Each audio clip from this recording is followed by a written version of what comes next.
report oke uling bagi utrada. Atau tehnya kami urare report to niya dharage alinya taikna. Atau niya kita sana konten nilai setor ya nama tehnya kebukaan nedegan haling mucet kaya sana uji. ᱟᱹᱰᱤ ᱥᱟᱨᱦᱟᱣ ᱱᱟᱨᱟᱭᱚᱱ ᱠᱤᱥᱠᱩ ᱜᱚᱢᱠᱮ ᱩᱲᱤᱥᱥᱟ ᱠᱷᱚᱱ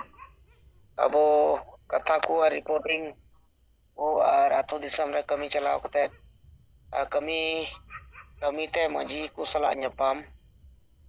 ᱟᱨ ᱟᱠᱚ ᱠᱟᱛᱷᱟ ᱮᱯᱮᱢ ᱪᱟᱯᱟᱞ ᱱᱟᱠᱤᱱ ᱱᱚᱣᱟ ᱞᱟᱹᱜᱤᱫ ᱛᱮ ᱱᱩᱠᱤᱱ ᱜᱚᱢᱠᱮ ᱟᱵᱚ ᱯᱟᱦᱴᱟ ᱥᱮᱫ ᱠᱷᱚᱱ ᱟᱹᱰᱤ ᱵᱚᱱ ᱥᱟᱨᱦᱟᱣ ᱟᱫᱚ ᱢᱟ ᱛᱟᱵᱚᱱ ᱚᱱᱠᱟᱜᱮ ᱢᱟᱭᱤᱠ ᱵᱚᱱ ᱡᱷᱤᱡ ᱢᱟ ᱟᱨᱚ ᱟᱯᱟᱱ ᱟᱹᱯᱤᱱ ᱠᱟᱛᱷᱟ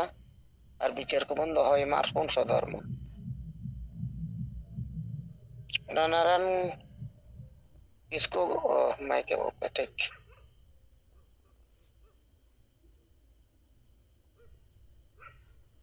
मा तबन अक्तो दा बनु अक्तो पारमो कना एन बिचार को दोय तबन पे कथा को दोय तबन पे The person you have called is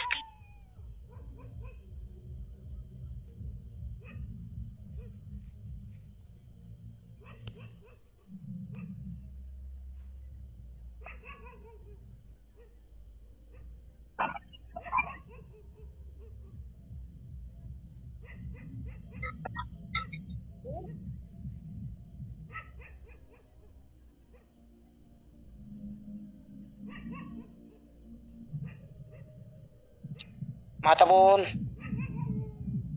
अब सनाम संगे लीडर को कार्यकर्ता को मेना बना बढ़ती और अब बन बड़ाई गया एटा संगठन और संगेल अभियान एटा नेता अब जीवन मुंगा संगेल अभियान और जीवन मुंगा द आकाश पथ को मेना एटा को और ओना लेकाते अब जहां तना दूत को संगेल लीडर को मेन बना उनको को अब बन भेगे रही हम चल कर पर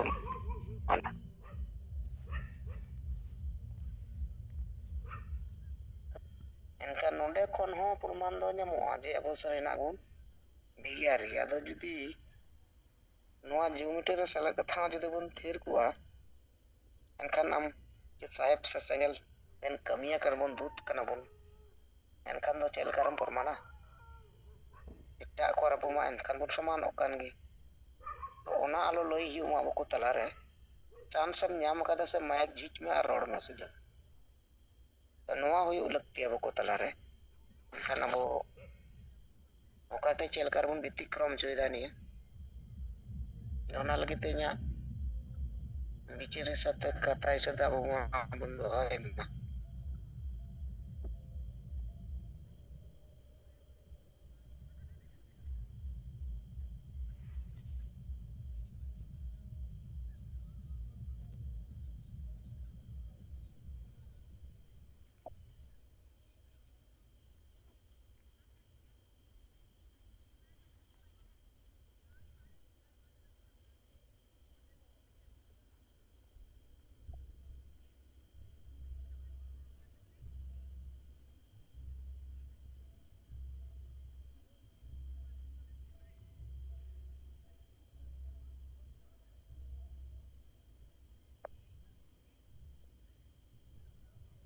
माताबोन अरे बोन तीर्थारना बाबोन तीर्थारो मा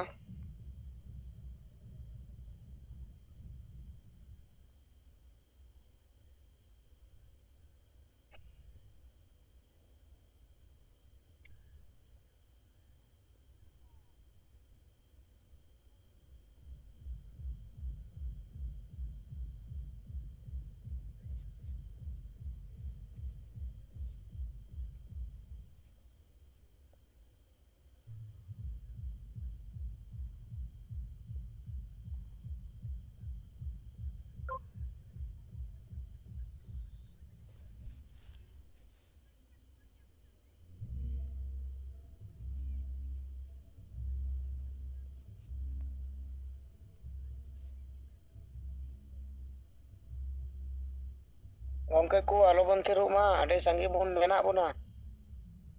एनखान कथा बोन दो लखान गे बेस बुझा Ekan Parsi Tirya Disom Gongke Salkhan Madam Sumitra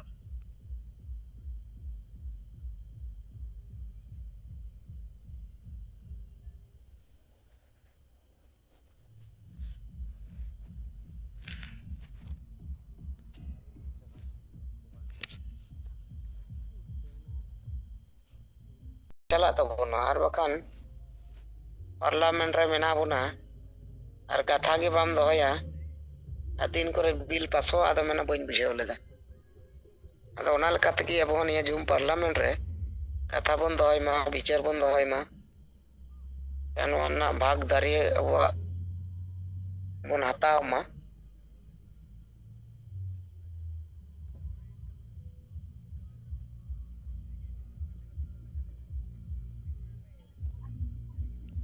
Gopal सरेन झारखंड जमुई से झारखंड माइक एम जी ñole tabona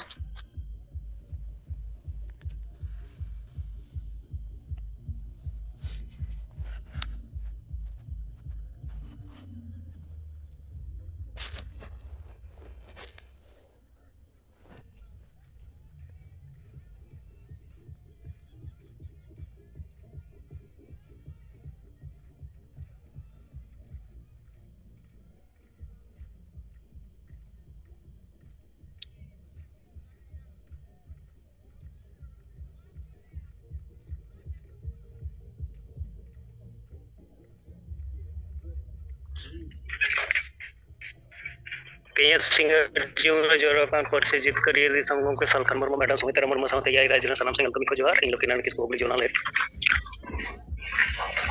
ते रिपोर्टिंग लेकाते दो ते दोनेकली ब्लॉग रे भास्करा अंचल इलाका रे जहां एरिया करे अब सेंगल परिवार को सेंगल टीम ले जोड़ा मेना को एरिया करे सेन होई लेना और दारायकान 29 अप्रैल जहाँ हुगली जोन रिया सरना धर्म कोट जन जागरण सभा मेना को प्रचार प्रसार और चेलिकारे संगे और अब सेंगल छाड़ा करते हो एटा हर को गाती इदी गानोआ नोआ को चितान रे थोड़ा गलमाराव और ओना सालाते नोआ पांडवा ब्लॉक रिया हड़ालदासपुर अंचल इलाका किया तोला और उनका के नांदिन ग्राम एरिया करे नुको कार्यकर्ता को तुलि ñapam kate galmarao hoyena और उनको जेमा कहताव के जे लेकारे ओना संगे हर ओंडे बो सेटेर को ताकि उन हिलो जहां नोआ इटा समय रे अब समाज रे सुधार अगु लगे तके जहां पुन मूलत पुनिया पॉइंट चितान रे अबरेन सेंगल लीडर को हकवा कथा को दोया ये नित समय रे प्रशासन व्यवस्था रे सुधार बांग हे लेनखान अकान समाज दो बांग्ला उनका के निशा जहां मेना ओना रे सुधार बांग हे लेनखान निशा मुक्त समाज बाय बनाव रकाव लेनखान समाज बांग्ला तीसरा दो आदिवासी समाज भोट और राजनीति रेना कथा बाको बुझाव लेखान और ओना नित हबी बाको बुझाव का कारण तेगे नित तायम रे मेना को संविधान प्रदत्त अधिकार को वंचित रे मेना को और तो आदिवासी समाज खन जहां जातिया जरूर खन चाकरी नौकरी तलाते लाभ को हतावी नुको आदिवासी समाज जहां एजेंडा बचाव लेनखान एटा जाति को लेका नवा धरती रे उनको अस्तित्व बचाव ताहेना ओना कमी हरा रे बाको गरक हासा भाषा जाति धर्म रोजगार बचाव रे नुको को उना योगदान दो बांग नेलोगो कना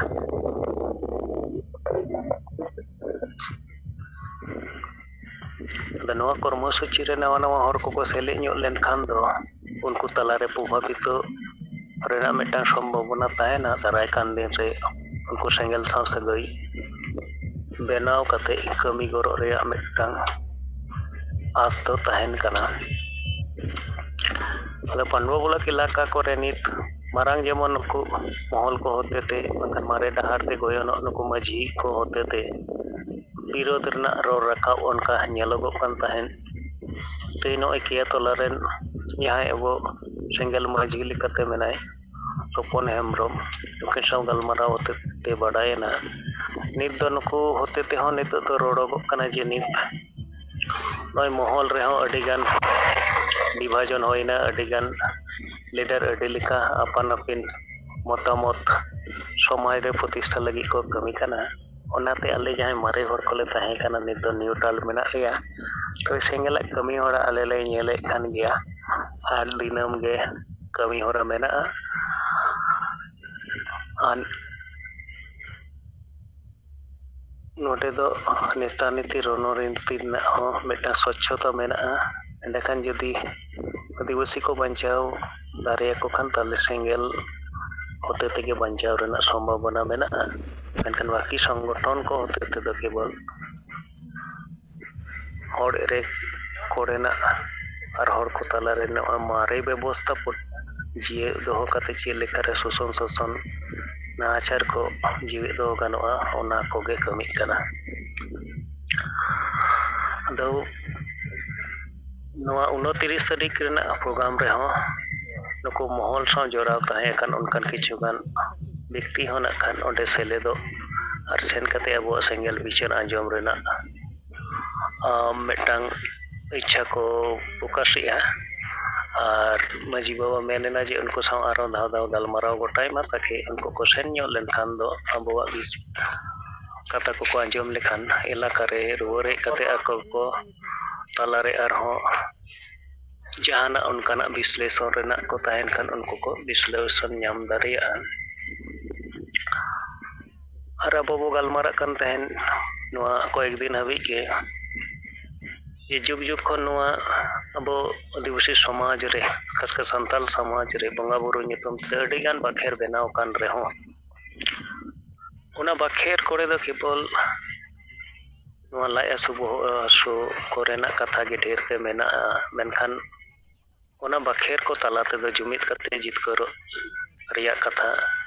ᱟᱹᱫᱤᱵᱟᱹᱥᱤ ᱠᱚ ᱚᱥᱛᱤᱛᱛᱚ ᱵᱟᱧᱪᱟᱣ ᱞᱟᱹᱜᱤᱫ ᱛᱮ ᱦᱟᱥᱟᱵᱷᱟᱥᱟ ᱡᱟᱹᱛᱤ ᱫᱷᱚᱨᱚᱢ ᱨᱳᱡᱽᱜᱟᱨ ᱵᱟᱧᱪᱟᱣ ᱨᱮᱭᱟᱜ ᱠᱟᱛᱷᱟ ᱚᱱᱠᱟᱱᱟᱜ ᱡᱟᱦᱟᱱᱟᱜ ᱚᱞ ᱛᱚᱞ ᱨᱚᱲ ᱨᱟᱠᱟᱵ ᱱᱤᱛ ᱦᱚᱸ ᱵᱟᱝ ᱧᱮᱞᱚᱜᱚᱜ ᱠᱟᱱᱟ ᱟᱨ ᱟᱹᱰᱤᱜᱟᱱ ᱟᱵᱚᱨᱮᱱ ᱚᱱᱚᱞᱤᱭᱟᱹ ᱠᱚ ᱵᱟᱝᱠᱷᱟᱱ ᱵᱩᱫᱽᱫᱷᱤᱡᱤᱵᱤ ᱦᱚᱲ ko ᱢᱮᱱᱟᱜ ko ᱨᱮᱦᱚᱸ ᱩᱱᱠᱩᱣᱟᱜ ᱵᱚᱦᱚᱜ ᱨᱮᱦᱚᱸ ᱡᱩᱢᱤᱫ ᱠᱟᱛᱮ ᱡᱤᱛᱠᱟᱹᱨᱚᱜ ᱞᱟᱹᱜᱤᱫ ᱥᱚᱢᱚ ᱩᱯᱚᱡᱳᱜী ᱢᱤᱫᱴᱟᱝ ᱵᱟᱠᱷᱮᱲ ᱡᱟᱦᱟᱸ ᱛᱮᱫᱚ ᱡᱟᱦᱟᱸᱭ ᱵᱟᱠᱷᱮᱲ ᱚᱠᱛᱚ ᱜᱮ ᱩᱱᱤᱭᱟᱜ ᱚᱱᱛᱚᱨ ᱢᱚᱱᱮ ᱠᱷᱚᱱ ᱡᱟᱹᱛᱤ ᱪᱮᱛᱟᱱ ᱫᱷᱚᱨᱚᱢ ᱞᱟᱹᱜᱤᱫ ᱛᱮ ᱦᱟᱥᱟᱵᱷᱟᱥᱟ ᱞᱟᱹᱜᱤᱫ ᱛᱮ ᱢᱤᱫᱴᱟᱝ ᱫᱩᱞᱟᱹᱲ ᱥᱟᱨᱥᱟᱜᱼᱟ ᱟᱨ ᱢᱤᱫᱴᱟᱝ ᱮᱠᱛᱟ ᱵᱮᱱᱟᱣ ᱠᱟᱛᱮ ᱡᱩᱢᱤᱫᱚᱜ ᱨᱮᱭᱟᱜ ᱢᱤᱫᱴᱟᱝ ᱛᱮᱛᱟᱝ ᱛᱮᱭᱟᱨ ᱨᱟᱠᱟᱵᱚᱜᱼᱟ ᱚᱱᱠᱟᱱᱟᱜ ᱡᱟᱦᱟᱱᱟᱜ ᱫᱚ ᱵᱟᱝ ᱧᱮᱞᱚᱜᱚᱜ ᱠᱟᱱᱟ ᱟᱨ ᱚᱱᱠᱟ ᱵᱟᱠᱚ ᱩᱭᱦᱟᱹᱨ ᱫᱟᱲᱮ ᱠᱟᱫ ᱛᱮᱜᱮ ᱱᱤᱛ ᱦᱟᱹᱵᱤᱡ ᱚᱱᱠᱟ ᱵᱟᱝ ᱧᱮᱞ ᱠᱟᱱᱟ ᱠᱮᱵᱚᱞ ᱜᱚᱢᱠᱮ ᱦᱚᱛᱮᱛᱮ ᱡᱟᱦᱟᱸ ᱡᱩᱢᱤᱫ ᱵᱟᱠᱷᱮᱲ ᱛᱮᱭᱟᱨ ᱠᱟᱱ ᱚᱱᱟ ᱫᱚ ᱥᱟᱹᱨᱤᱜᱮ ᱚᱱᱟ ᱫᱚ ᱵᱟᱠᱷᱮᱲ ᱞᱮᱠᱷᱟᱱ ᱟᱨ ᱢᱤᱢᱤᱫᱴᱟᱝ ᱚᱱᱟ ᱚᱨᱛᱷᱚ ᱥᱚᱵᱫᱚ ᱨᱮᱱᱟᱜ ᱚᱨᱛᱷᱚ ᱜᱟᱹᱦᱤᱨ ᱛᱮ ᱩᱭᱦᱟᱹᱨ ᱞᱮᱠᱷᱟᱱ ᱫᱚ ᱵᱩᱡᱷᱟᱹᱣ ᱧᱟᱢᱚᱜᱼᱟ ᱚᱱᱟ ᱫᱚ ᱛᱤᱱᱟᱹᱜ ᱥᱚᱴᱷᱤᱠ ᱟᱨ ᱯᱚᱨᱤᱯᱩᱨᱱᱚ ᱠᱟᱱᱟ ᱡᱟᱦᱟᱸ ᱫᱚ ᱡᱩᱜᱽ ᱡᱩᱜᱽ ᱠᱷᱚᱱ ᱟᱵᱚ ᱡᱟᱦᱟᱸ ᱧᱩᱛ ᱚᱵᱚᱥᱛᱷᱟ ᱨᱮᱵᱚ ᱛᱟᱦᱮᱸ ᱠᱟᱱᱟ ᱚᱸᱰᱮ ᱠᱷᱚᱱ ᱫᱚ ᱱᱚᱣᱟ ᱫᱚ ᱢᱟᱨᱥᱟᱞᱚᱜ ᱰᱟᱦᱟᱨ ᱛᱮ ᱜᱚᱭᱚᱱᱚᱜ ᱢᱤᱫᱴᱟᱝ ᱟᱹᱰᱤ ᱢᱟᱨᱟᱝ ᱵᱟᱹᱛᱤ ᱞᱮᱠᱟᱭ ᱠᱟᱹᱢᱤᱭᱟ ᱱᱚᱣᱟ ᱵᱟᱠᱷᱮᱲ ᱛᱟᱞᱟ ᱛᱮᱫᱚ ᱡᱤᱣᱤ ᱦᱚᱲᱢᱚ ᱨᱮ ᱢᱤᱫᱴᱟᱝ ᱱᱟᱣᱟ ᱩᱨᱡᱟ ᱧᱟᱢᱚᱜᱚᱜᱼᱟ ᱟᱫᱚ ᱱᱚᱣᱟ ᱪᱮᱫ ᱞᱮᱠᱟᱨᱮ ᱥᱟᱸᱜᱮ ᱦᱚᱲ ᱠᱮᱵᱚᱞ ᱥᱮᱸᱜᱮᱞ ᱥᱩᱢᱩᱝ ᱨᱮ ᱵᱟᱝ ᱫᱚᱦᱚ ᱠᱟᱛᱮ ᱥᱟᱸᱜᱮ ᱦᱚᱲ ko ᱛᱟᱞᱟ ᱨᱮᱦᱚᱸ ᱯᱟᱥᱱᱟᱣ ᱞᱟᱹᱜᱤᱫ ᱛᱮ ᱟᱵᱚ ᱠᱩᱨᱩᱢᱩᱴᱩ ᱛᱮ ᱦᱩᱭ ᱟᱵᱚᱣᱟ ᱡᱮᱥᱮ ᱮᱴᱟᱜ ᱫᱷᱚᱨᱚᱢ ᱨᱮᱱ ᱦᱚᱲ ko ᱟᱠᱚᱣᱟᱜ ᱫᱷᱚᱨᱚᱢ ᱨᱮᱱᱟᱜ ᱢᱩᱞ ᱵᱟᱹᱱᱤ ko ᱚᱱᱠᱟ ᱪᱷᱟᱯᱟ ᱥᱚᱫᱚᱨ ᱠᱟᱛᱮ ᱟᱛᱳ ᱟᱛᱳ ᱠᱚ ᱥᱮᱱᱚᱜᱼᱟ ᱦᱚᱲ ko ᱛᱟᱞᱟ ᱨᱮᱠᱚ ᱦᱟᱹᱴᱤᱧᱟ ᱟᱨ ᱟᱵᱚ ᱦᱚᱸ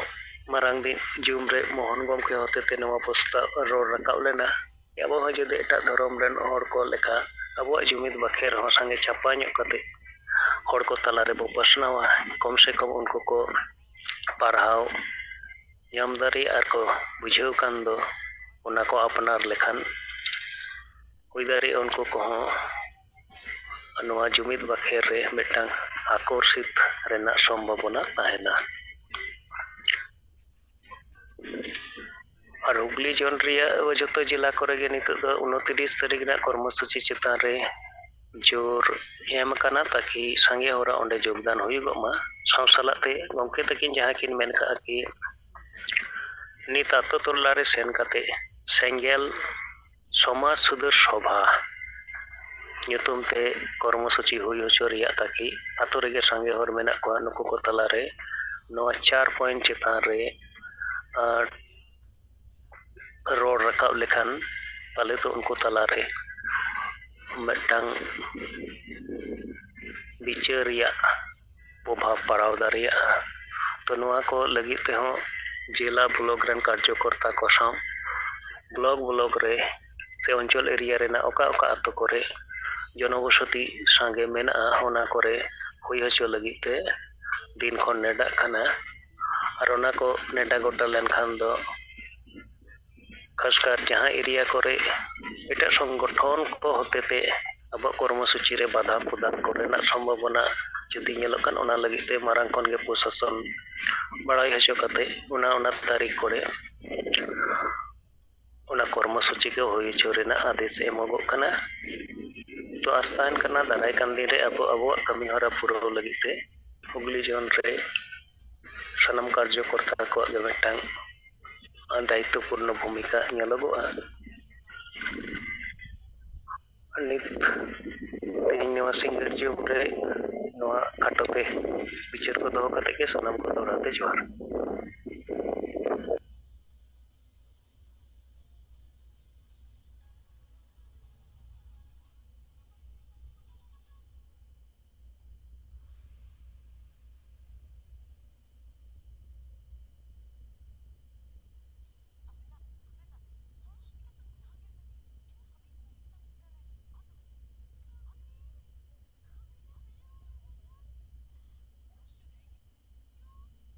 लक्ष्मी नारायण किस्कुआ माइक बांग साडे कना बांग आंजमोग कना।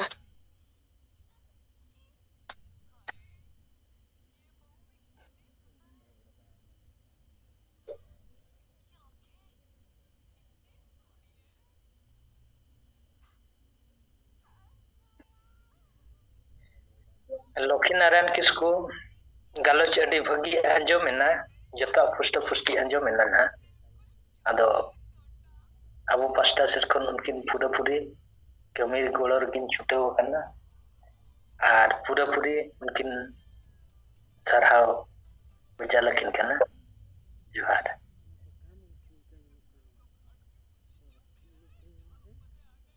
ठीक है मा अबो लक्ष्मी नारायण किस्कू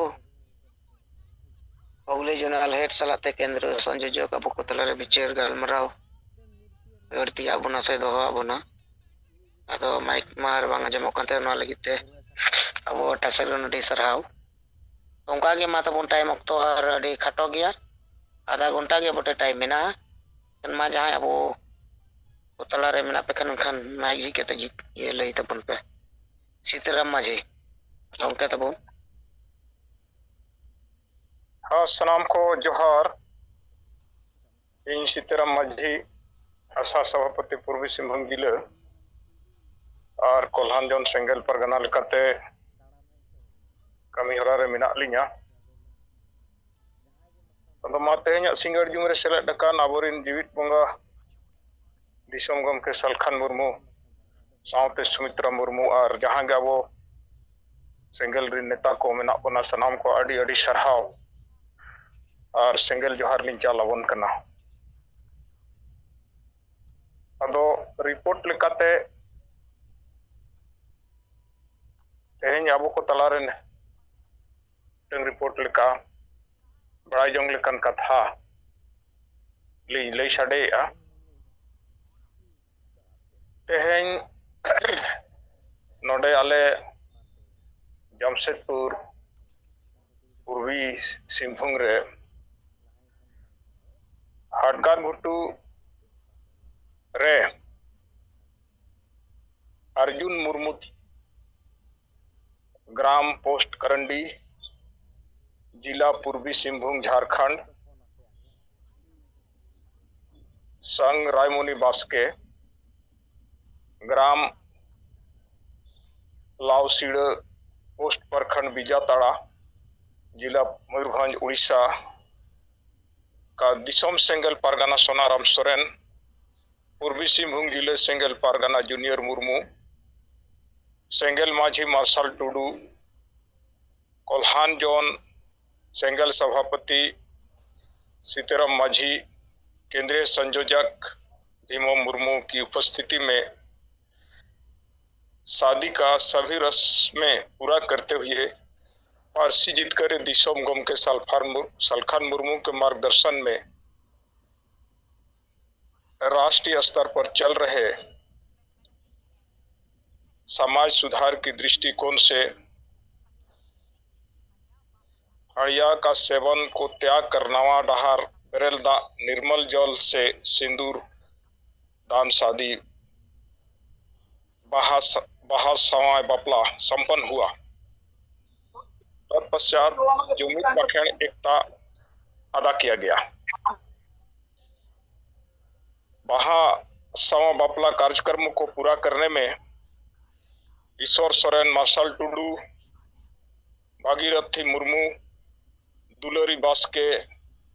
मुनि मुर्मू, पार्वती हेम्ब्रम, डॉक्टर पीआर मार्डी, मंगल पड़िया, इलिशा पड़िया, किशुन हंसदा,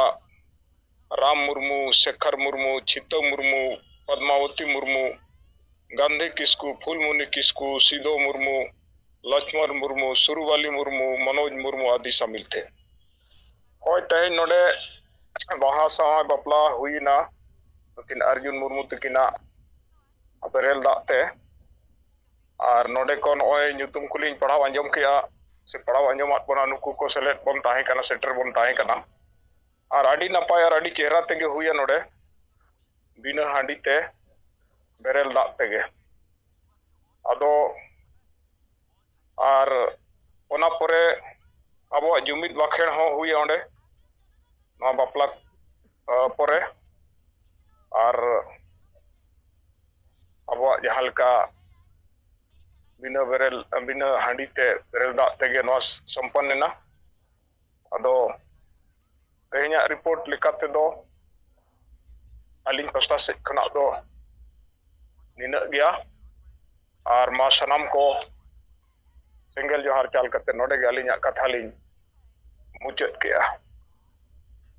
अभी सराव अब को तलारे सीताराम माझी गोंके अब को तलारे रिपोर्ट अगर ते लय अपना बेरेल दा बापला सार सगुन हुईना अब पाटा सेट कोन अभी सराव सार को मा सगुन को मा नोडे जहाँ तीन के बरन नेता को योगदान को सेटर लेन तया तले रेना नुको हो सनाम कुगी अब एटा से को गुण मान सराव और जोहार अदो माताबुन और नुका के माइक मन चीज मा रिपोर्टिंग आधार ते कथा को बंद होय मा से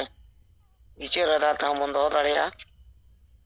अक्तो दो बाय तंगी एबुना आधा घंटा बोटे टाइम मेना आना सनाम सिंगल लीडर आकाश कोता गोटे ने और अरदास तन कना जे माइक जी केते बाबुन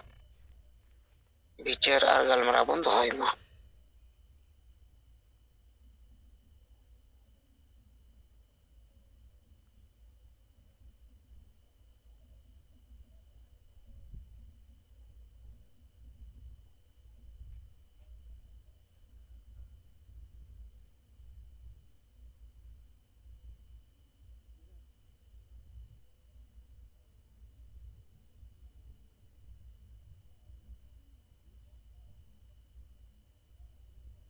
आदा नोय अब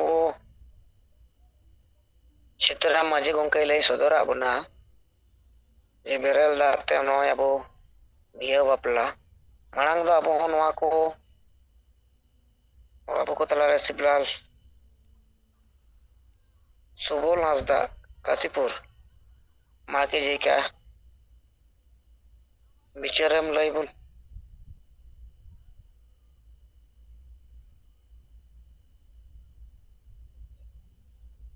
ठीक गया मा सुबोल हंसदा गोंके बाय लय ले तबना अरे नोय अब बुन चेष्टा लेते हैं परसी जीत करे जोर बंगा सलखान मुर्मू अब को तलारे ना अडी ᱵᱤᱪᱟᱹᱨ ᱠᱟᱛᱮ ᱟᱵᱚ ᱠᱚ ᱛᱟᱞᱟᱨᱮ ᱠᱟᱛᱷᱟ ᱥᱚᱫᱚᱨ ᱟᱨ ᱱᱤᱭᱟᱹ ᱥᱟᱸᱫᱮᱥᱮ ᱮᱢᱟ ᱮᱯᱮᱢ ᱪᱟᱯᱟᱞᱟᱜ ᱵᱚᱱ ᱛᱟᱦᱮᱸᱜᱼᱟ ᱟᱵᱚ ᱠᱚ ᱛᱟᱞᱟ ᱨᱮᱦᱚᱸ ᱟᱹᱰᱤ ᱦᱚᱭᱛᱚ ᱢᱚᱱᱮ ᱢᱚᱱᱮᱛᱮ ᱴᱟᱯ ᱥᱮ ᱢᱩᱥᱠᱤᱞ ᱜᱮᱵᱚᱱ ᱵᱩᱡ ᱞᱮᱫ ᱛᱟᱦᱮᱸᱜᱼᱟ ᱢᱮᱱᱠᱷᱟᱱ ᱱᱤᱭᱟᱹ ᱠᱟᱹᱢᱤ ᱠᱟᱹᱢᱤᱛᱮ ᱱᱤᱛᱚᱜ ᱵᱚᱱ ᱧᱮᱞ ᱠᱮᱫᱟ ᱡᱮ ᱱᱤᱭᱟᱹ ᱯᱩᱨᱟᱹ ᱵᱷᱟᱨᱚᱛ ᱨᱮ ᱱᱤᱭᱟᱹ ᱨᱮᱱᱟᱜ ᱪᱚᱨᱪᱟ ᱢᱤᱫ ᱥᱚᱢᱚᱭ ᱠᱟᱡᱟᱠ ᱪᱚᱨᱪᱟᱭᱮᱱᱟ ᱟᱨ ᱱᱤᱛᱚᱜ ᱫᱚ ᱚᱱᱟ ᱟᱵᱚ ᱥᱟᱠᱥᱮᱥ ᱨᱮ ᱥᱮ ᱱᱚᱣᱟ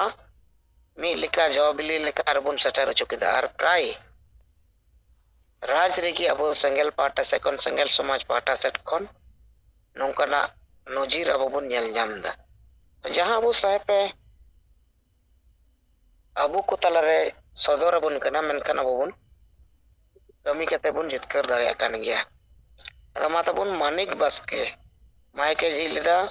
ᱢᱳᱦᱚᱱ ᱢᱩᱨᱢᱩ ᱢᱟᱭᱤᱠᱮ ᱡᱷᱤᱡ ᱞᱮᱫᱟ ᱢᱟ ᱛᱟᱵᱚᱱ ᱡᱟᱦᱟᱸᱭ ᱵᱷᱤᱛᱨᱤ ᱢᱤᱫ ᱦᱚᱲ ᱟᱵᱮᱱ ᱢᱟᱭᱤᱠ ᱡᱷᱤᱡ ᱫᱚᱲᱦᱟᱭ ᱵᱮᱱ ᱟᱨ ᱠᱟᱛᱷᱟ ᱫᱚᱦᱚᱭ ᱛᱟᱵᱚᱱ ᱵᱮᱱ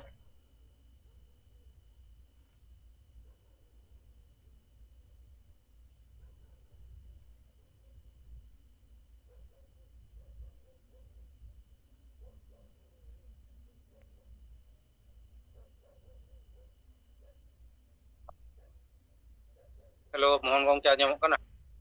ᱦᱚᱸ ᱫᱮᱱᱟᱨᱮ ᱚᱱᱠᱟ ᱟᱸᱡᱚᱢᱚᱜ ᱠᱟᱱᱟ ᱵᱮᱥ ᱜᱮ ᱮᱢᱟ ᱱᱚᱣᱟ ᱥᱤंᱜᱟᱲ ᱡᱩᱢ ᱨᱮ ᱥᱮᱞᱮᱫ ᱟᱠᱟᱱ ᱯᱟᱹᱨᱥᱤ ᱡᱤᱛᱠᱟᱹᱨᱤᱭᱟᱹ ᱫᱤᱥᱚᱢ ᱜᱚᱢᱠᱮ ᱥᱟᱞᱠᱷᱟᱱ ᱢᱩᱨᱢᱩ मैडम सुमित्रा मुर्मू सारा जो सेंगल कमिया को जोहार इन देवनारायण मुर्मू पेट्रोवार बोकारो झारखंड और आदिवासी सेंगल अभियान झारखंड प्रदेश अध्यक्ष अब नॉय जहां बन चर्चा करना जे नॉय आदिवासी सेंगल अभियान से दिसोम गंके जहां नॉय जुमिद लगी और जितकर लगी जुमिद बखेण जहां नॉय सामांग के तबनाय समाज तलारे और एनांग खन अडी गान संगठन आदिवासी समाज तलारे हो चला कान गया लेकिन नुंकन उयहर बिचार उनको तलारे बांग अमन दाड़ेयादा से आदिवासी समाज चे लेकाते माने जुमिद कते बन जितकरवा नोआ रे हर डहार उनको बाको बेनाव दाड़ेयादा अदो नोआ रे कारण दो इ नुंकाई बुझ दाड़ेया कना जे जहां नॉय मिद समय सिधु कानू तेको बिरसा तिलका तेको को तुपु तपामेना इना तायम खन माने आदिवासी समाज तलारे तो माने ओकोय हो नुंकान उयहर बिचार और पतिया माने अब समाज खन बांग को भावना लेदा बांग को चिंता लेदा ओना कारण ते माने नुंकाना और डहार बारे ते दो गपाल मारा बांग माने आदिवासी समाज जेलेका चला कना माने आदिवासी बन आदोग कना आदिवासी बन गुजुक कना नोआ रेया माने आकलन हो जहां समाज रे कमी है तबे तो नोआ को विचार दो माने तुला जोखाया यारे मिटे विचार समाज तलारे आगुया आदो ओना को लगी माने उयहर विचार गी ओकोया गिबा माने आबो दो नी लेका माने एटा समाज को जेलेका लहा हकाना जेलेका मालिक लेका मेना कोआ ओना मालिक बेना रे कुमुगी माने चाबा उतरना इकुते मिटे बाको मेना कि वर्षों के गुलामी ने हमारे सर को झुका दिया है अदो उन्हें उनका माने अबो समाज रेन होड़ा दो माने मुचे ये माने कुकुम अब तो मालिक तो बाबन बनाव दाड़ेया माने पूरा मुचे उतारना और नॉय जोम न्यूयाबो रस्का रमोजाबन ओल पढ़ा बन ओने ओना करेगी हाकेत की ताहे अदो नॉय जहां अबो समाज तलारे गंके नुना दिन खुने कमी केआ और हासा भाषा जाति धर्म माने बांचा तबे खान गे आदिवासी बन बांचाव दाड़ेया नोआ मिटेन कॉन्सेप्ट गंके आगु के आए आदो नोआ कॉन्सेप्ट चितान रे नोए बोन कामी कना मेन खाए आबो ठेन होड़ सांगे बांग को जोटाव कना से आबो सला ढेर बांग को कामी कना मेनखान आबो जहां विचार गोंके आगु कदा नोआ विचार दो समाज तला रे दो बोलो कान गिया आबो सला बाको गाते कान रहो आको आको दो गपाल मरा कान गिया जे सालखान मुर्मू आदिवासी सेंगेल अभियान नो नुंका को मेने तो समाज खन हांडी चाबाय को मेनेदा आर बेरेल दाते सामाजिक धार्मिक कामी को कना नोआ करना चर्चा हुई कान गिया अन ओए आंधा पतियो डन पंजा आर बखा डाडोम नोआ को कथा को आको तला रे को गपाल मरा कान गिया आर नितो दो बोतर बोतर गे ओना को दो को कामी कना अदो ओनाते नोआ विचार दो बोलो कान गिया लेकिन अडी गान होड़ निजी स्वार्थ आर बखा हिस्का सुया नोआ को कारण ते आबो ठे दो गोड़ो गो पोड़ो रे निथबी दो ना बनु कुगिया अदो नो नुंका इंसे कोई दो नेल यामेदा नोआ को बाबत ते आर दोसार दो मिटेन जैसे खबर कागज रे तीन निंग नेल केया ओला काना जे जेलेका तमिलनाडु रे नोए कुछ दिन मांग भाषा रे विवाद माने ओंडे दो हिंदी भाषा को बांग को बोलो हचवा लगी से नोआ भारत सरकार जहां राष्ट्रीय शिक्षा नीति 2020 लागू का है नोआ हिंदी तो प्रत्येक राज्य रे माने अनिवार्य रूप लेका ते लागू ये मेनेदा मातृभाषा के साथ साथ अदो नोआ तमिलनाडु सरकार विरोध किया जे हिंदी दो अलम थपावाले नोआ लेबा लेबार दासा अदो उनका गी तीन खबर कागज करे दो एम कदा है महाराष्ट्र रे उनका गी माने विरोध खड़ा होकर तो ओंडे मुई विपक्षी पार्टी जहां दो उद्धव ठाकरे कना उनिया विरोध ओल कना साथ एनसीपी एमपी सुप्रिया सोले उनिया हो बयान है कना साथ जहां ओंडे सरकारे चालाव कना उनी है मेनदा नोआ दो माने मराठी बन लहाया अपना इच्छा अनुसार ते हिंदी को पढ़ा खाय को पढ़ा और खाय बाको पढ़ा रे ठीक किया अदो नोय नुंका ओना करे दो भाषा रे yang विवाद माने भाषा अपनार भाषा ओना करे दो स्थापित दा को और एटा भाषा को तो बाको लागू होचवा लगी ओना रे झारखंड दो ओना रे को नेला उल्टा चला कना नोडे नोय झारखंड दिसोम दो आदिवासी को nyutum ते भेगारेना आदिवासी को दिसोम मेन करते मेन खा नोडे दो नोय 8वीं अनुसूची रे शामिल कान संताली परसी नित हबी प्रथम राजभाषा बाय बेनाव दाड़ेयादा आर बांग दो नोडे रेन आबो जहां तिना सामाजिक संगठन को मेना ओल पढ़ा बुद्धिजीवी को नौकरीजीवी को मेना कोता बना बांग दो को रोड कना बांग दो आबोरन एमपी एमएलए को रोड कना बल्कि उनरे उल्टा चला कना नोडे दो भारत रे जहां तिना के भाषा मेना सानाम भाषा के नोडे दो राजभाषा माने द्वितीय राजभाषा को बेनाव ठीक था अदो ओनाते माने सब खन ज्यादा माने दुर्दशा तो झारखंड रे आगे ना हुई दड़े आलू का याबो पिक्चर बाबा बाजुन तो दो मेंटा तो उनका की अनिल मुर्मू चलाव दड़े अदो इन से कोई पिक्चर नि थबेरिया दो निंका की माजो तो को दौड़ाते जोहार अरे सराव अब को तला रे झारखंड प्रदेश सभापति वीर नारायण मुर्मू गमके वो भाषा इदी कते ले अपना सरी उत्तर कथा कान गया तेहन बाकी राज्य रे इन इन टीवी रे थोड़ा नेल जो एथा गया ना ये अनवा तेलंगाना सनामा तेलुगु नुकुमा मारांग खन के नोका कुले कन मेनखान आदिवासी संताड़ अब को तलार मा लिपि डिबेट बन लंगा चाबा वकना झारखंड रे पहले को साहेब पे ने रोड कप केदा कि राजभाषा हुई लगती के ना लिपि डिबेट से लिपि तेदो भाषा by बंचाव दाड़िया ana debate ren tangka raj bhasa gi bai lagua uni lo ko gi nyalo kana ona controversy jarkan rena adigan koma nya ona jawab bako em daria kante entero mid bar hor ku lay kada gya nito do onkana ekta social media kore hon baki kore hon bang nyalo kana bitikrom kom leka gi nyalo kana marang to noa gi jankari hu jarur abu koren hor hon je raj bhasa gi noi bai lagu bai demand da ar ni do ona re chutaw kana ka raj bhasa lagu atobe se lipi do lagua ado noa kana bisay do noa di kete abo ain dinaran gongke abo lay sodora abuna udaharan lekate bana raj na lay abuna noa lagi te abo pata second ali sarhaw dinaran gongke ado ona lekate mata bun arho bicar ko reporting ko pun roya no ara abo 10-15 minit gi 20 minit gan gi baki mena jahay ko mic ko pe ji bada nyole tabuna man katha ar bicar apa pe do dare tabun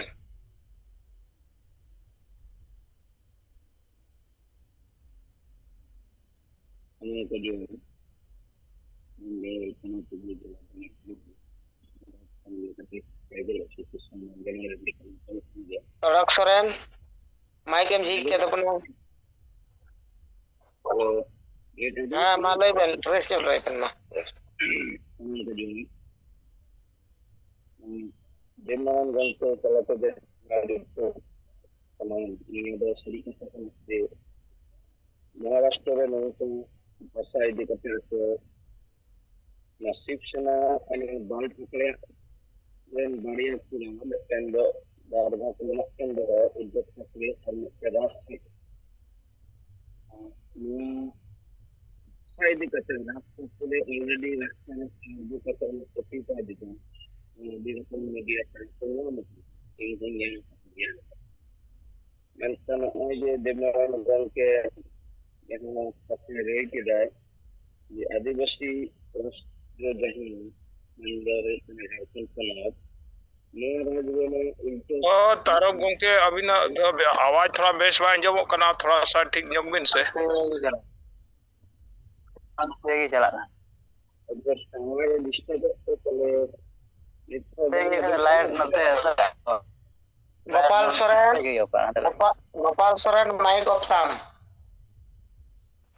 अच्छा गंके आजमो कना नितो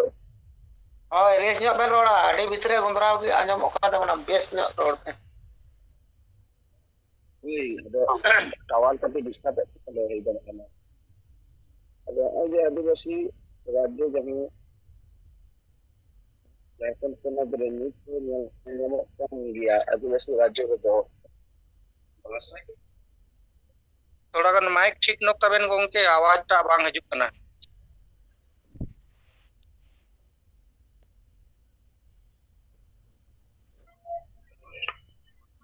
उनी बांट के गोपाल सोरेन कथा दो सनाइन केना ma do to ma Gopal Soren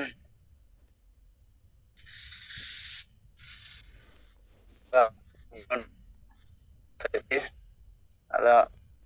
miten ode adi marang news leka note ala se छापाव kana jahan da Prabhat Khabar re je महिला को जहाँ अधिकार नहीं अब संतार समाज रे खास परगाना एक्ट हिसाब ते अदा नोडे पूरा दिन उकील उनाय कोलेज को छापा का था अधिकार नहीं ये संताल कुड़ी अधिकार इलरे हक को ᱧᱟᱢᱟ अदा उनारे उना घर जमाई गलती जमाई ना उना को ऑल कदा जे जहां दो जहां जमाई को 5 टका कते को अगु को उनको कुड़ी उड़ा ते बापला कते जमाई गे उनकान को दो संपत्ति को ᱧᱟᱢᱟ अदा नोवा रनांग संता आमा नोवा ये डिबेट चला कना मिटन रेन बोलना नोते नांगे संताल परगना नांग कना देश मंजी वैसी ᱟᱫᱚ ᱚᱱᱟᱨᱮ ᱩᱱᱠᱩ ᱦᱚᱸ ᱱᱚᱣᱟ ᱠᱚ ᱪᱟᱨᱪᱟ ᱠᱟᱱᱟ ᱡᱮ ᱧᱟᱢ ᱜᱮᱭᱟ ᱠᱚ ᱦᱚᱠ ᱱᱚᱝᱠᱟ ᱛᱮᱫᱚ ᱟᱨ ᱢᱮᱱᱟᱜ ᱜᱮᱭᱟ ᱞᱟᱦᱟ ᱠᱷᱚᱱ, ᱢᱮᱱᱠᱷᱟᱱ ᱱᱚᱣᱟ ᱱᱤᱛᱚᱝ ᱵᱚᱨᱛᱚᱢᱟᱱ ᱨᱮ ᱧᱮᱞᱚᱜᱚᱜ ᱠᱟᱱᱟ ᱠᱟᱹᱱᱩᱱ ᱨᱮ ᱢᱮᱱᱟᱜ ᱛᱟᱦᱮᱱ ᱨᱮᱦᱚᱸ ᱵᱚᱞᱮ ᱱᱚᱝᱠᱟ ᱵᱟᱠᱚ ᱮᱢᱟ ᱠᱚ ᱠᱟᱱᱟ᱾ ᱟᱫᱚ ᱱᱚᱣᱟᱛᱮ ᱛᱮᱦᱤᱧ چھᱟᱯᱟᱭᱮᱱ ᱛᱮ ᱟᱨᱦᱚᱸ ᱵᱚᱞᱮ ᱟᱹᱰᱤ ᱵᱟᱲᱟᱭᱮᱱᱟ᱾ ᱟᱫᱚ ᱱᱚᱣᱟ ᱟᱭᱢᱟ ᱦᱚᱲ ᱦᱚᱸ ᱱᱤᱛᱚᱝ ᱢᱟᱺᱡᱷᱤ ᱠᱚᱦᱚᱸ ᱠᱮᱴᱤ ᱠᱚ ᱛᱟᱦᱮᱸ ᱠᱟᱱᱟ, ᱟᱫᱚ ᱠᱚ ᱢᱮᱱᱫᱟ ᱞᱟᱹᱠᱛᱤ ᱡᱟᱹᱱᱤᱡ ᱱᱚᱣᱟ ᱥᱚᱝᱥᱳᱫᱷᱚᱱ ᱦᱩᱭᱩᱜ ᱫᱚᱨᱠᱟর᱾ ᱟᱨ ᱟᱭᱢᱟ ᱢᱟᱱᱮ ᱢᱚᱡᱽ ᱡᱮ ᱵᱤᱪᱟᱹᱨ ᱛᱮᱦᱤᱧ ᱩᱱᱠᱩ ᱠᱚ ᱫᱚᱦᱚ ᱠᱮᱫᱟ ᱡᱮ ᱥᱚᱢᱚᱭ ᱚᱱᱩᱥᱟᱨ ᱠᱩᱪ ᱫᱚ ᱟᱹᱨᱩ ᱯᱷᱮᱨᱟᱣ ᱫᱚᱨᱠᱟর ᱦᱚᱸ᱾ ᱟᱫᱚ ᱱᱤᱛᱚᱝ ᱟᱵᱚᱣᱟᱜ ᱧᱮᱞ ᱧᱮᱞᱛᱮ ᱟᱨ ᱱᱚᱝᱠᱟ ᱡᱟᱦᱟᱱᱟᱜ ᱱᱤᱭᱩᱡᱽ ᱯᱮᱯᱟᱨ ᱠᱚᱨᱮ چھᱟᱯᱟᱜ ᱠᱟᱱ ᱠᱷᱟᱡ ᱵᱩᱜᱤ ᱵᱟᱹᱲᱤᱡ ᱩᱱᱠᱩ ᱩᱯᱚᱨ ᱨᱮᱦᱚᱸ ᱡᱟᱦᱟᱸ ᱟᱵᱚ ᱯᱟᱨᱚᱢᱯᱚᱨᱤᱠ ᱥᱟᱥᱚᱱ ᱵᱮᱵᱚᱥᱛᱷᱟ ᱨᱮᱱ ᱟᱹᱜᱩᱣᱟᱠᱚ ᱱᱩᱠᱩ ᱱᱚᱝᱠᱟᱱᱟᱜ ᱠᱷᱚᱵᱚᱨ ᱪᱷᱟᱯᱟ ᱧᱮᱞᱛᱮ ᱩᱱᱠᱩ ᱦᱚᱸ ᱟᱠᱚᱣᱟᱜ ᱵᱤᱪᱟᱹᱨ ᱠᱚ ᱵᱚᱫᱚᱞᱫᱟ᱾ ᱟᱫᱚ ᱱᱚᱣᱟ ᱫᱚ ᱟᱹᱰᱤ ᱢᱚᱡᱽ ᱠᱷᱚᱵᱚᱨ ᱜᱮ᱾ ᱱᱚᱝᱠᱟ ᱟᱵᱚ ᱦᱚᱸ ᱡᱟᱦᱟᱱᱟᱜ ᱜᱮ ᱱᱚᱝᱠᱟ ᱤᱭᱟᱹᱜᱼᱟ ᱡᱮ ᱟᱵᱚ ᱦᱚᱸ ᱯᱨᱚᱛᱤᱠᱨᱤᱭᱟ ᱵᱚᱱ ᱮᱢ ᱤᱫᱤᱭᱟ, ᱛᱟᱠᱤ ᱱᱚᱣᱟ ᱡᱟᱦᱟᱸ ᱫᱚ ᱟᱵᱚ ᱱᱚᱣᱟ ᱨᱩᱲᱤᱵᱟᱫᱤ ᱧᱩᱛᱩᱢ ᱛᱮ ᱡᱟᱦᱟᱸ ᱫᱚ ᱜᱟᱞᱟᱛ ᱯᱚᱨᱚᱢᱯᱚᱨᱟ ᱠᱚᱦᱚᱸ ᱠᱚ ᱪᱟᱞᱟᱣᱮᱫᱟ, ᱚᱱᱟ ᱠᱚ ᱡᱟᱛᱮ ᱱᱚᱣᱟ ᱟᱞᱚ ᱪᱟᱞᱟᱜ ᱢᱟ ᱟᱨ ᱞᱳᱠᱛᱚᱱᱛᱨᱚ ᱥᱚᱝᱵᱤᱫᱷᱟᱱ ᱢᱟᱱᱚᱵ ᱚᱫᱷᱤᱠᱟᱨ ᱟᱵᱚ ᱛᱟᱞᱟᱨᱮ ᱞᱟᱹᱜᱩᱜ ᱢᱟ᱾ ᱟᱨ ᱱᱚᱣᱟ ᱡᱚᱛᱚ ᱜᱮ ᱱᱚᱣᱟ ᱥᱳᱥᱟᱞ ᱢᱤᱰᱤᱭᱟ ᱟᱨ ᱱᱚᱣᱟ ᱯᱮᱯᱟᱨ ᱠᱚᱨᱮ ᱱᱚᱝᱠᱟ ᱠᱷᱚᱵᱚᱨ ᱨᱮ ᱵᱟᱝ ᱛᱟᱨᱠᱚᱜᱼᱟ, ᱮᱸᱰᱮᱠᱷᱟᱱ ᱱᱩᱠᱩ ᱫᱷᱟᱹᱨᱤᱡ ᱱᱚᱝᱠᱟ ᱵᱟᱝ ᱪᱟᱞᱟᱜᱼᱟ᱾ ᱟᱫᱚ ᱱᱤᱭᱟᱹᱜᱮ ᱤᱧ ᱥᱮᱫ ᱠᱷᱚᱡ ᱢᱤᱫᱴᱮᱱ ᱨᱤᱯᱳᱨᱴ ᱠᱷᱚᱵᱚᱨ ᱫᱚ ᱢᱟ ᱮᱸᱰᱮᱠᱷᱟᱱ ᱤᱧᱟᱹᱝ ᱫᱚ ᱱᱚᱰᱮ ᱜᱮ ᱠᱟᱛᱷᱟᱧ ᱢᱩᱪᱟᱹᱫ ᱫᱟ᱾ ᱢᱟ ᱫᱚᱦᱲᱟ ᱡᱚᱦᱟᱨ ᱜᱮ᱾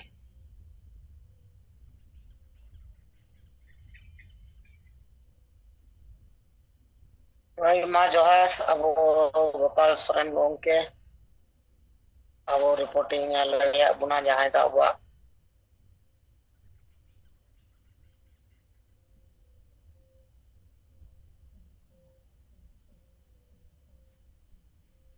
ᱥᱚᱢᱟᱡᱽ ᱨᱮᱱᱟᱜ ᱠᱚ ᱜᱟᱞᱢᱟᱨᱟᱜ ᱠᱟᱱᱟ ᱥᱮ ᱠᱤᱪᱷᱩ ᱵᱚᱫᱚᱞ ᱡᱟᱹᱨᱩᱲ ᱠᱟᱱᱟ᱾ ᱛᱚ ᱱᱚᱣᱟ ᱫᱚ ᱥᱮᱸᱜᱮᱞᱟᱜ ᱠᱟᱹᱢᱤ ᱦᱚᱨᱟ ᱧᱮᱞᱛᱮ ᱟᱵᱚ ᱥᱟᱦᱮᱵᱟᱜ ᱠᱟᱹᱢᱤ ᱦᱚᱨᱟ ᱧᱮᱞ ᱛᱮᱜᱮ ᱱᱩᱠᱩᱣᱟᱜ ᱢᱚᱱᱮ ᱛᱟᱞᱟᱨᱮ ᱢᱤᱫᱴᱮᱡ ᱡᱳᱥ ᱟᱨ ᱵᱤᱪᱟᱹᱨ ᱥᱮᱴᱮᱨᱚᱜ ᱠᱟᱱᱟ, ᱵᱟᱝ ᱟᱵᱚ ᱦᱚᱸ ᱱᱚᱣᱟ ᱫᱚ ᱨᱚᱲ ᱡᱟᱹᱨᱩᱲ ᱠᱟᱱᱟ ᱥᱮ ᱵᱤᱪᱟᱹᱨ ᱡᱟᱹᱨᱩᱲ ᱠᱟᱱᱟ᱾ ᱟᱵᱚ ᱡᱩᱫᱤ ᱵᱟᱵᱚᱱ ᱪᱷᱩᱴᱟᱹᱣ ᱠᱚᱜᱼᱟ, ᱱᱩᱠᱩᱣᱟᱜ ᱢᱚᱞᱚᱝ ᱨᱮ ᱥᱮ ᱱᱩᱠᱩᱣᱟᱜ ᱵᱚᱦᱚᱜ ᱨᱮᱫᱚ ᱱᱚᱣᱟ ᱵᱤᱪᱟᱹᱨ ᱵᱟᱝ ᱵᱚᱞᱚ ᱠᱚᱜᱼᱟ ᱥᱮ ᱵᱟᱝ ᱦᱩᱭ ᱫᱟᱲᱮ ᱠᱚᱜᱼᱟ᱾ ᱱᱚᱜᱼᱚᱭ ᱟᱵᱚ ᱵᱚᱱ ᱪᱷᱩᱴᱟᱹᱣ ᱟᱠᱟᱱ, ᱚᱱᱟ ᱞᱮᱠᱟᱛᱮ ᱱᱤᱭᱟᱹ ᱫᱚ ᱢᱤᱫᱴᱮᱱ ᱥᱚᱝᱠᱮᱛ ᱞᱮᱠᱟ ᱧᱮᱞ ᱧᱟᱢᱚᱜ ᱠᱟᱱᱟ ᱡᱮ ᱥᱚᱢᱟᱡᱽ ᱟᱵᱚ ᱵᱚᱱ ᱵᱟᱧᱪᱟᱣ ᱫᱟᱲᱮᱭᱟᱜ ᱜᱮᱭᱟ᱾ ᱚᱱᱟ ᱞᱟᱹᱜᱤᱫ ᱛᱮ ᱥᱟᱱᱟᱢ ᱠᱚ ᱪᱷᱩᱴᱟᱹᱣ ᱡᱟᱹᱨᱩᱲ ᱠᱟᱱᱟ᱾ ᱟᱫᱚ ᱚᱱᱟ ᱞᱟᱹᱜᱤᱫ ᱛᱮ ᱜᱳᱯᱟᱞ ᱥᱚᱨᱮᱱ ᱜᱚᱢᱠᱮ ᱨᱤᱯᱳর্ᱴ ᱞᱟᱹᱭ ᱥᱚᱫᱚᱨᱟᱜ ᱵᱚᱱᱟ, ᱱᱚᱣᱟ ᱞᱟᱹᱜᱤᱫ ᱛᱮ ᱟᱹᱰᱤ ᱥᱟᱨᱦᱟᱣ ᱟᱨ ᱡᱚᱦᱟᱨ ᱟᱵᱚ ᱯᱟᱦᱴᱟ ᱠᱷᱚᱱ ᱠᱷᱚᱱ ᱢᱟ ᱱᱤᱛᱚᱜ ᱛᱩᱯᱞᱟᱹᱜ ᱥᱠᱩᱞ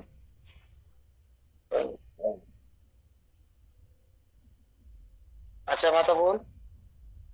ᱟᱨ ᱡᱟᱦᱟᱸᱭ ᱠᱚ ᱢᱮᱱᱟᱜ ᱯᱮ ᱛᱟᱵᱚᱱ ᱠᱷᱟᱱ ᱥᱟᱸᱜᱮ ᱱᱮᱛᱟ ᱢᱮᱱᱟᱜ ᱵᱚᱱᱟ, ᱢᱟᱭᱤᱠ ᱡᱷᱤᱡ ᱠᱟᱛᱮ ᱟᱵᱚ ᱵᱚᱱ ᱠᱟᱛᱷᱟ ᱵᱚᱱ ᱫᱚᱦᱚᱭ ᱢᱟ᱾ ᱟᱨ 10 মিনিট গান আবহাওয়া টাইম মেনাক তাবুনা।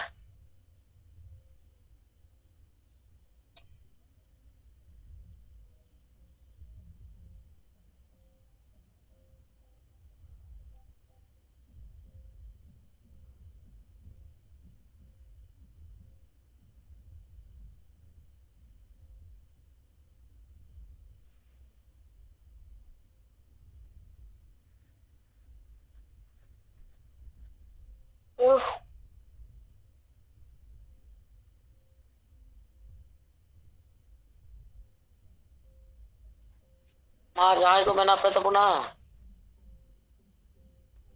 ᱟᱵᱚ ᱥᱟᱱᱟᱢ ᱥᱮᱸᱜᱮᱞ ᱱᱮᱛᱟ ᱠᱚ ᱢᱮᱱ ᱱᱮᱛᱟ ᱢᱮᱱᱟᱜ ᱵᱚᱱᱟ, ᱢᱟᱭᱤᱠ ᱡᱷᱤᱡ ᱠᱟᱛᱮ ᱟᱵᱚ ᱵᱚᱱ ᱫᱚᱦᱚ ᱫᱟᱲᱮᱭᱟᱜᱼᱟ ᱜᱟᱞᱢᱟᱨᱟᱣ᱾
सानाम को जोहार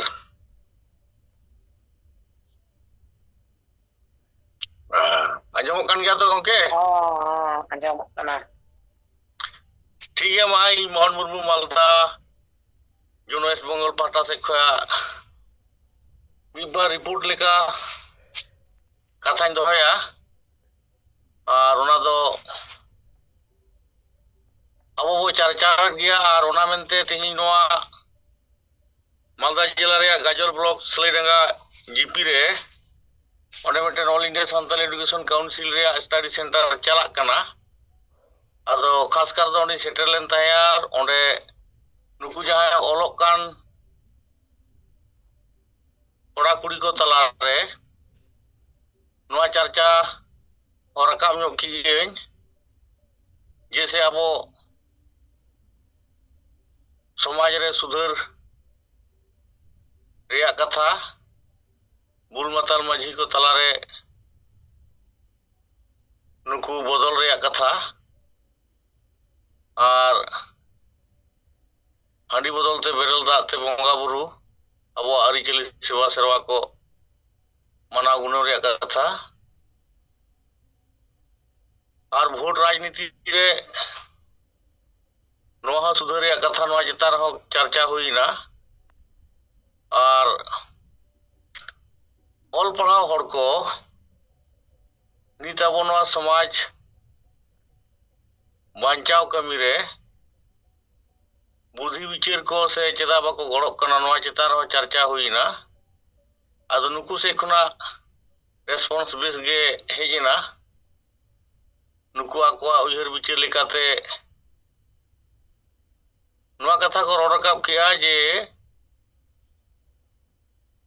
अबो समाज रे तो 30 रहो अबो समाज लहांती लगी से अबो भाषा अबो जाति अबो धर्म अबो अरिचली को अबो बंगा बुरु को नोआ चिता रे तो ओका आतो रे हो 30 गालमरा बाय हुई कना से बाय हुई कनाय अदो मेटांग स्टूडेंट नोआ कथा रोड रकाब के आडी दुर्भाग्य को कथा कना जैसे नोआ संताली ते ऑल पढ़ाओ बारे तो आले दो आडी लेकना प्रचार ले ᱧᱟᱢ ᱟᱠᱟᱫ ᱜᱮᱭᱟ ᱱᱤᱛ ᱦᱚᱸᱞᱮ ᱧᱟᱢᱮᱫ ᱜᱮᱭᱟ ᱠᱷᱟᱹᱞᱤ ᱠᱚ ᱢᱮᱛᱟ ᱞᱮᱱᱟ ᱥᱟᱱᱛᱟᱞᱤ ᱛᱮ ᱚᱞ ᱯᱟᱲᱦᱟᱣ ᱠᱟᱛᱮ ᱫᱚ ᱪᱮᱫ ᱯᱮ ᱧᱟᱢᱟ ᱱᱚᱠᱨᱤ ᱯᱮ ᱧᱟᱢᱟ ᱟᱫᱚ ᱚᱱᱟᱨᱮ ᱤᱧ ᱢᱤᱫᱴᱟᱝ ᱦᱩᱫᱤᱥ ᱦᱮᱡ ᱟᱹᱫᱤᱧᱟ ᱡᱮ ᱟᱵᱚᱨᱮᱱ ᱦᱚᱲ ᱫᱚ ᱡᱚᱵ ᱠᱚ ᱚᱞ ᱯᱟᱲᱦᱟᱣ ᱠᱚ ᱮᱦᱚᱵ ᱠᱮ ᱩᱱ ᱠᱷᱚᱱᱟᱜ ᱜᱮ ᱱᱚᱣᱟ ᱚᱱᱟ ᱠᱚ ᱢᱟइंड सेट एना ᱚᱞ ᱯᱟᱲᱦᱟᱣ ᱢᱟᱱᱮ ᱫᱚ ᱱᱚᱠᱨᱤᱭᱟ ᱡᱮ ᱚᱞ ᱯᱟᱲᱦᱟᱣ ᱢᱟᱱᱮ ᱫᱚ ᱟᱢᱟᱜ ᱵᱮᱥ ᱵᱟᱹᱲᱤᱡᱮᱢ ᱩᱨᱩᱢᱟ बुद्धि विचारेम हराया नोआ उनकुआ उयहर भावना दो बनु उनको माइंड रे दो अदो नोंका लेकर नोआ अडी घड़ी ले चर्चा के गया और नोआ रे बेस जिनिस सेजना अनुकु को मेने बांग नोआ अबो लई पसना जरूर गया और पढ़ा साथे नोंकाना रिपोर्ट को और तिहिं जहां अबो परिषद के दिसों के जेर बंगा सालखान मुर्मू तबो जहां दो नित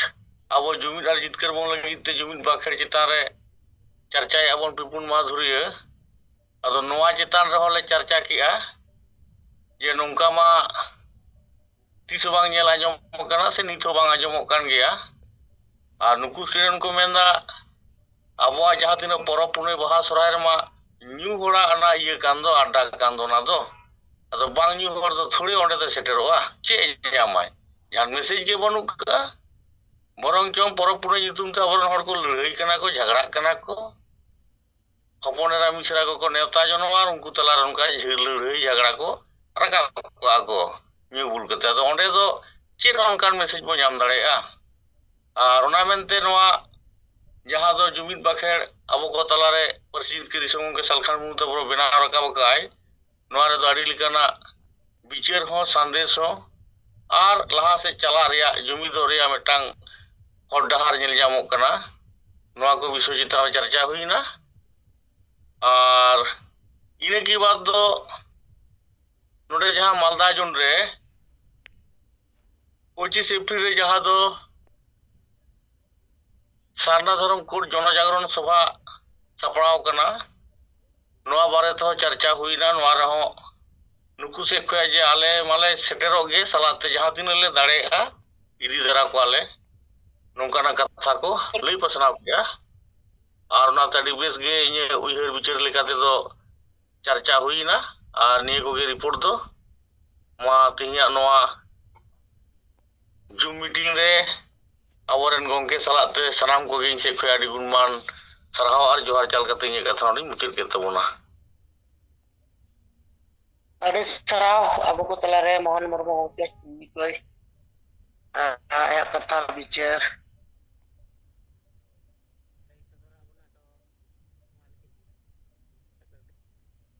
धीरे धीरे साराव जॉय ᱟᱫᱚ ᱢᱟ ᱛᱟᱵᱚᱱ ᱚᱱᱠᱟᱜᱮ ᱱᱚᱜᱼᱚᱭ ᱴᱟइम ᱫᱚ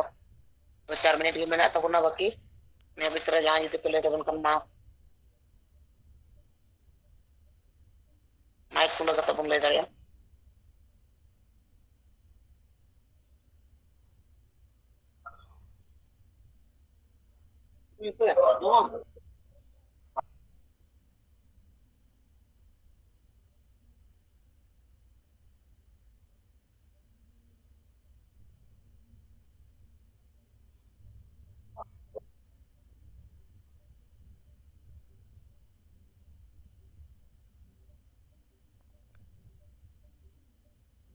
मा ताबोन और बका द टाइम आ सेटरना जुदि जहां मेना बना एनखान माइक जी कते बन लay दाड़िया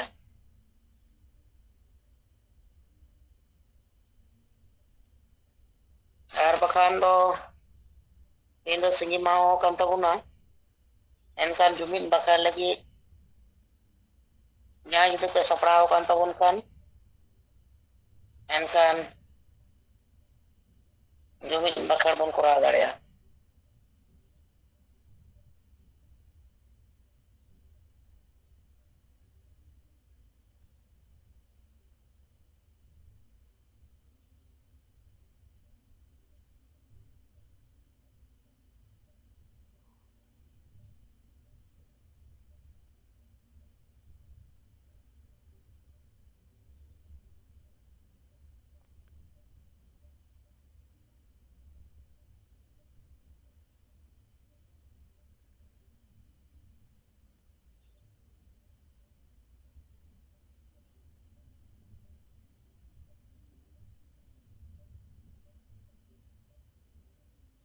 जहां जुमिन बखा पे सपड़ाव kan tabuna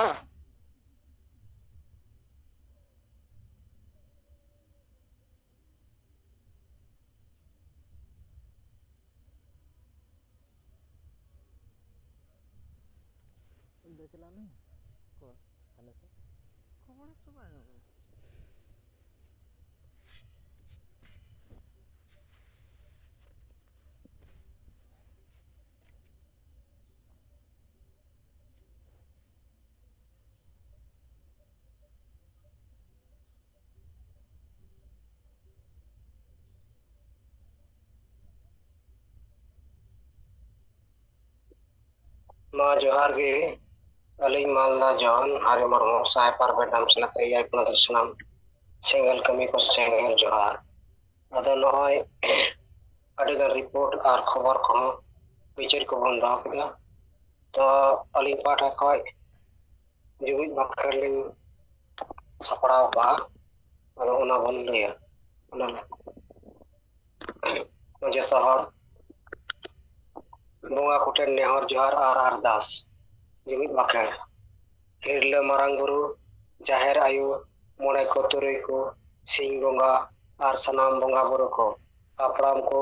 Asha are दिसम जितकरिया Sido Murmu are Birsa Munda और गुरु गंके रघुनाथ मुर्मू आर तिलका मुर्मू सला सनाम बीर बांटा को मा आपे ठेले नेहर जोहार आर गडो कना मा आपे आले दाड़े आर गड़ो एमाले पे जेमन आले इसे सुये बगी कते जुमित दाड़ेले सारसाव दाड़ेयामा आले तालारे दुलड़ आर गड़ो गपड़ो दाड़ेले बिनाव रकाब दाड़ेयामा आले दुख हार के चाबामा आर आले सनाम हर सुख शांति रेले ताहिन मा आले बेस हर डहार ले सला बचाव दाड़ेयामा आर बेस हर डहार ले ताड़ाम मा सरिया रोड आर बेस पांजा लगी आलोले बतरमा साहू से माले पे बदलो कान समय सला तालमेल ले दह दाड़ेयामा कोड़ा कुड़ी मिद जुमित कते ले ताड़ाम दाड़ेयामा आलेया जाति धर्म आशा भाषा मान सम्मान इज्जत आबादी रोजगार चाषबास ले बांचाव दोहो दाड़िया मा फालतू कमी निशा हिस्सा वोट किरी अखरी आर बुलुग ले बगी मा जेमन आलेया मने जीवी आर हड़मो केटेज तहन मा जुमड़ी कुमड़ो सारथी आर बड़ी हड़ पांजा बगी काते आलेया समाज ले पांजा केटेज मा बंगा बुरु को मा आले सलाते आले rain Manjhi Pargana are Nike को दाड़िया आर घोड़ो एमा खोपे जेमन नोआ बांचाव कमी रिको घोड़ो मा दिसम गमके सालखान मुर्मू आयुरते सानताड़े पार्सी ले जितकिर किदा एमा पे केटेज दाड़ी घोड़ो आर बुद्धि जेमन आया आयुरते सारना धरम आर दिसम लागले जितकिर दाड़िया मा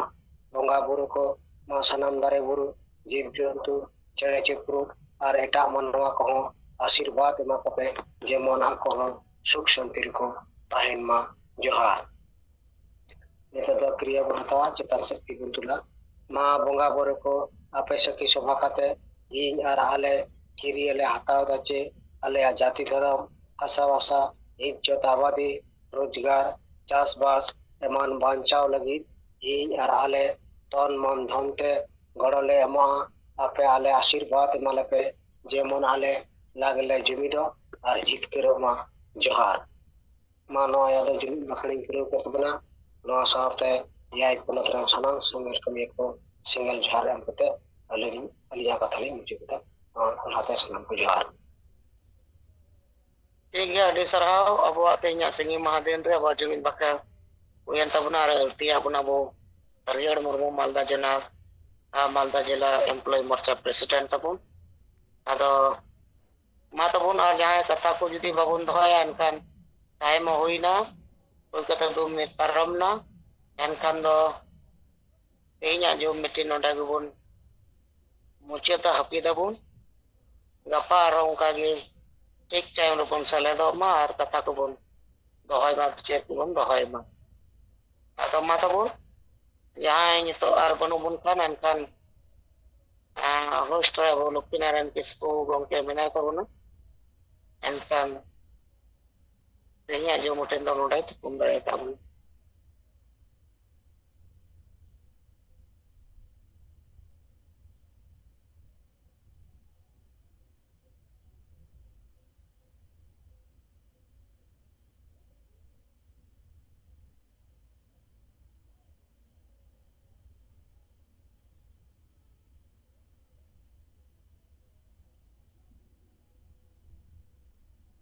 लक्ष्मीनारायण किसको गंके अंजम लेना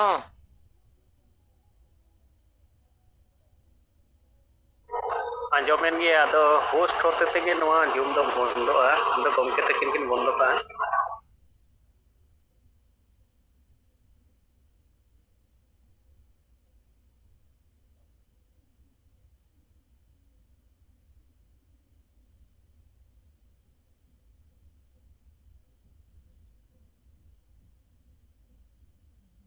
होस्ट रे आबो में नाम गया बना दो इन ओडे खन टोटल दो बांग बंदो